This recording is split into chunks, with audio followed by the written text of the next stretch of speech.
espère qu'on aura les deux. On espère qu'on aura les deux. Que Don Bosco puisse être au meilleur de sa forme, que Don Bosco puisse proposer le meilleur football qu'il a à proposer chaque fois. Et que nous, on puisse aussi mettre notre niveau au plus haut point pour qu'on puisse avoir une belle confrontation et que le jeu puisse l'emporter sur l'enjeu. Et évidemment, étant entraîneur de l'ASV Club, qu'à la fin de cette rencontre, qu'on puisse avoir les 3 points. On espère, on veut tout faire pour ça. Non, on ne veut pas que Don Bosco soit notre bourreau. Don Bosco l'a été, je crois, une fois. Mais on aime bien mettre des généralités sur un fait exceptionnel. Je crois que c'était arrivé, mais c'était tellement exceptionnel. Les Véclubiens attendaient le titre et je crois que Don Bosco est venu contrecarrer tout ça. Mais après, il y a quand même eu de l'eau qui a coulé sous les ponts. Et V-Club a quand même pu gagner plus que souvent face à Don Bosco. Mais à chaque match, sa vérité. Et demain, ça sera encore autre chose. Et on est vraiment dans... Don Bosco n'a plus rien à jouer, mathématiquement. Mais nous, on a beaucoup à jouer. Donc Don Bosco n'a rien à perdre, tout à gagner. Et nous, on peut perdre quelque chose. Donc voilà, la pression est plutôt sur nous que sur Don Bosco. À nous d'être suffisamment grands pour la supporter et passer au-dessus. On ne peut pas dire le tournant, parce qu'on peut perdre contre Don Bosco et gagner Mazembe. Donc il n'y a rien qui est interdit là-dedans. Il faut prendre chaque match, je dis chaque match a sa vérité. Et vous l'avez dit, nous avons notre destin en main. Et vos calculs montreraient qu'on aura fait un match nul face à Mazembe. Mais le foot, ce n'est pas des mathématiques.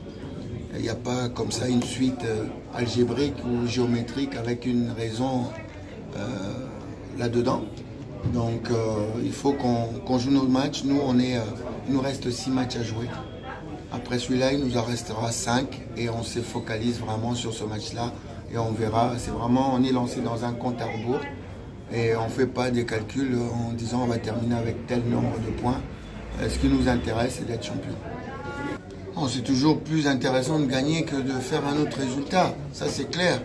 Mais ça ne nous met pas plus d'euphorie. Parce qu'on sait qu'il nous reste vraiment des matchs difficiles. Jouer Don Bosco à Kamal City avant d'attaquer le grand frère, c'est pas une mince affaire. C'est pas une mince affaire. On aurait préféré à la limite le contraire.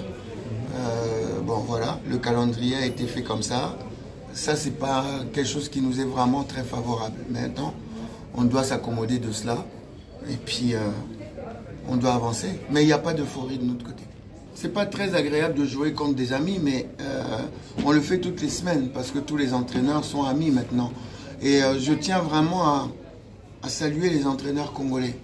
Je tiens vraiment à saluer les entraîneurs congolais parce que plus ça va, plus on montre qu'on a une harmonie et qu'on a envie d'emmener notre football vers le haut. Donc on est en train de travailler, notamment en très bonne collaboration avec la direction technique, avec Moukeba et Loussadissou, avec lesquels on est en train de travailler vraiment en grande harmonie. Et c'est l'occasion, cette question, c'est l'occasion de saluer tous mes collègues entraîneurs. Mais maintenant, quand on est sur le terrain, on se tire la bourre. Hein. On se tire la bourre, on a envie de battre l'autre, ça c'est clair. Vous avez vu comment j'ai salué Makou.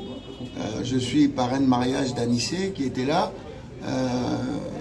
Johan, voilà, c'est un ami, comme mon petit Eric Chibassou qui arrive. Et puis on a joué DCMP, mais en face de DCMP, c'était même Gata qui était dans les tribunes. Mais Gladys ou Fish ou Lokosé, ce sont, pas Lokosé, mais Gladys, Fish, ce sont des jeunes frères. Lokosé fait partie des premiers entraîneurs que j'ai rencontrés en venant au Congo.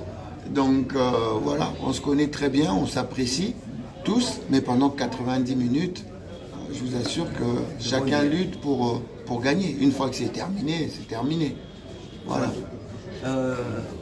Bon, y a-t-il une autre question? On prend les 2 questions et puis on libère le coach parce qu'il a un entraînement. Oui, on prend les 2 questions à la fois. Coach, face à une Une autre question de mon côté, par contre, c'est un commentaire par rapport à ces derniers virages qui s'annoncent très importants, très disputés pour surtout les 3 premières équipes. Quel est votre commentaire là-dessus? Sous quel signe vous placez ces derniers virages? Écoute, on a vu que lors de vos derniers matchs, il a fallu